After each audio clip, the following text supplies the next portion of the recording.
देशाची, सत्य समाज शेतकऱ्यांचा आवाज। माळशिरस तालुक्यातून एक हृदयद्रावक घटना समोर आली, ज्या तरुणाचा दुसऱ्या दिवशी वाढदिवस होता, ज्याच्या घरात आनंदाचं वातावरण होतं, त्याच तरुणावर काळाने घाला घातला।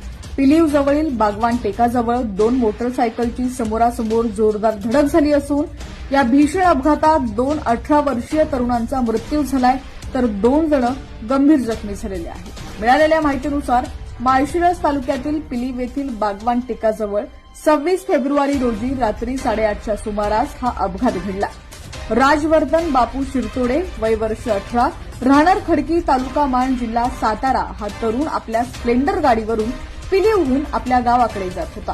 त्याचवेळी समोरून सुळेवाडी गावाकडून येणाऱ्या गाडीवर स्वप्नील शिंगू सुळे, साईराज सत्यवान सुळे आणि गणेश रामचंद्र माने हे 3 मित्र येत होते।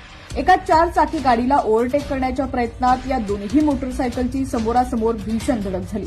ही धडक इतकी जोरदार होती की दोन्ही गाड्यांचा चक्काचूर झाला आणि 4ही तरुण रस्त्यावरती फेकले गेले। या अपघातात राजवर्धन शिरतोडे आणि स्वप्नील सुळे यांना गंभीर दुखापत झाली।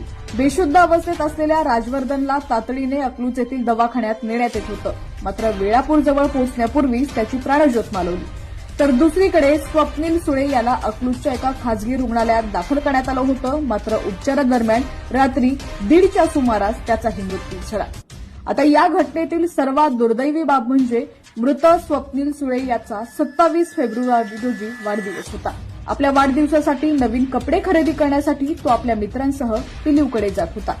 घरात वाढदिवसाच्या सेलिब्रेशनची तयारी सुरू असतानाच स्वप्नीलच्या मृत्यूची बातमी धडकली। ज्या दिवशी केक कापून आनंद साजरा करायचा होता, त्याच दिवशी स्वप्नीलवर अंत्यसंस्कार करण्याची वेळ त्याच्या कुटुंबावरती आली, ज्यामुळे सुळेवाडी परिसरात हळहळ व्यक्त केली जाते।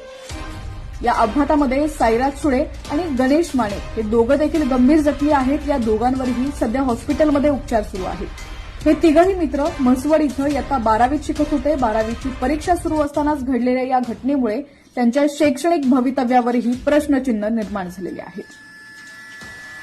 शवविच्छेदन केल्यानंतर दोन्ही मृतदेह नातेवाईकांच्या ताब्यात देण्यात आले। अत्यंत शोकाकुळ वातावरणात या तरुणांवरती अंत्यसंस्कार करण्यात आले। या अपघातामध्ये 2 हसत्या खेळत्या कुटुंबाचा आधार हिरावून घेतलेला आहे।